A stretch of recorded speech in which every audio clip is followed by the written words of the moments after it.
ఎవరైనా పెద్దలు, విద్యావంతులు లేదా ఇక్కడ ఉన్న లోకల్ లీడర్స్ ఎవరైనా సరే ఈ కార్యక్రమం ఉద్దేశించి ఒక నిమిషం మాట్లాడాల్సిందిగా కోరుతున్నాం. ఎవరైనా పెద్దలు మాట్లాడతారా? ఈ స్టూడెంట్స్ అయినా పర్వాలేదు, ఒక నిమిషం. స్టూడెంట్స్ అయినా పర్వాలేదు, 10th class, intermediate, degree or PG, anybody మాట్లాడతారా? Thank you. ఓకే, ఇలాంటి ప్రోగ్రామ్ చేసినందుకు చాలా సంతోషపడుతున్నాను. ఎందుకంటే ఆ రోజు చదువు లేక ఎంతో మంది ఇబ్బంది పడుతూ బతుకుతూ ఉన్న ఈ బతుకులు మూఢనమ్మకాన్ని నమ్ముతూ ముచ్చటగా చెప్పుకునే మాటలు మర్చిపోయి మనిషికి బంధం లేకుండా చేస్తున్న ఈ మూఢనమ్మకాలని నమ్మొద్దని నేను సభాముఖంగా తెలియజేస్తున్నాను. ఎందుకంటే మన పెదపత్తపల్లి నుంచి మన ఎస్ఐ సార్ గారికి నేను నిజంగా సెల్యూట్ చేస్తున్నాను. ఎంత రిస్క్ తీసుకొని ఆ సమస్య ఎంతైనా సరే కానీ విజన్ చూపించాడు. అందుకే నేను సార్కు మరొకసారి సెల్యూట్ చేస్తున్నా.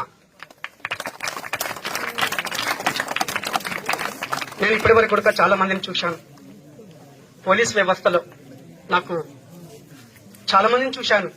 కానీ నాకు నిజమైన ఈ సార్ను చూస్తే నాకు మరో అంబేద్కర్ లాగా కనిపిస్తున్నాడు. నాకు ఎందుకు ఇలా చెప్తున్నానంటే, ఈ రోజు నేను పుట్టింది నా ఊరు, నాకు చదువు నేర్పింది నా ఊరు, నాకు అన్నం పెట్టింది నా ఊరు. ఈ రోజు ఏ స్కూల్ పనిచేస్తున్నా నర్సప్రసాద్ అని ప్రేమతో బతుకుతున్నారు నా పిల్లలు. అందుకే నేను మున్సిపల్కి రాగా చాలా రోజులు అవుతున్నా. కానీ చదువులో మన పిల్లలు చదువును చూడండి, ఆ చదువే పెద్ద సంపద. ఆ చదువు ఎప్పుడైతే వచ్చిందో వాళ్ళకి ఏ ఆస్తులు పాస్తులు అవసరం లేదు. అందుకే బాబాసాహెబ్ అంబేద్కర్ పడిన గతి, నలుగురు పిల్లల్ని పోగొట్టుకున్నాడు బాబాసాహెబ్ అంబేద్కర్ గారు.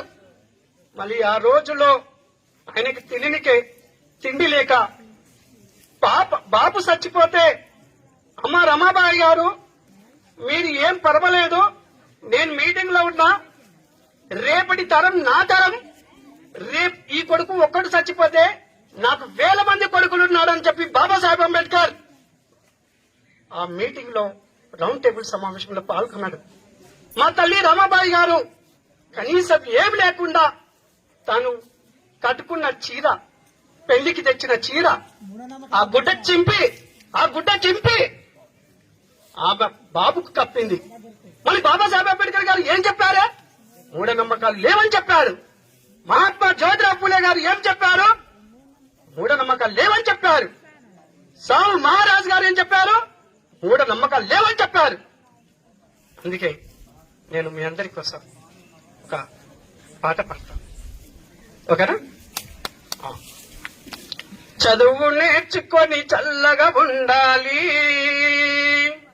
మన ఊరు వాడ పిల్ల జల్ల సంతోషంగా చల్లగా ఉండాలి.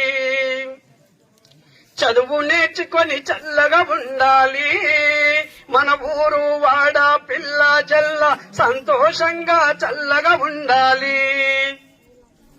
మంది నడుకొనే మాటనే మరువాలి, ఆ ఉత్తరమైన పత్తరమైన చదువు రాయగా ముందుకు కదలాలి. చదువు నేర్చుకొని చల్లగా ఉండాలి, మన ఊరు వాడ పిల్ల జల్ల సంతోషంగా చల్లగా ఉండాలి. వేలు ముద్రలు వేషం మారాలి, ఆ దొంగ లెక్కల దోపిడిగాల దబాయించగా దప్పున చదవాలి. చదువు నేర్చుకొని చల్లగా ఉండాలి, మన ఊరు వాడ పిల్ల జల్ల సంతోషంగా చల్లగా ఉండాలి. ఓకే అమ్మా, ఇంతటి సమావేశాన్ని ఇంత చక్కగా చేస్తూ మా సార్ మనకు సహకరిస్తూ ఇంత టైం వెచ్చించి మన కోసం ఉన్న సార్కి ఒకసారి ఉద్యమ జైభీములు తెలియజేస్తూ నా సమావేశాన్ని, నా సందేశాన్ని ముగించుకుంటున్నాను.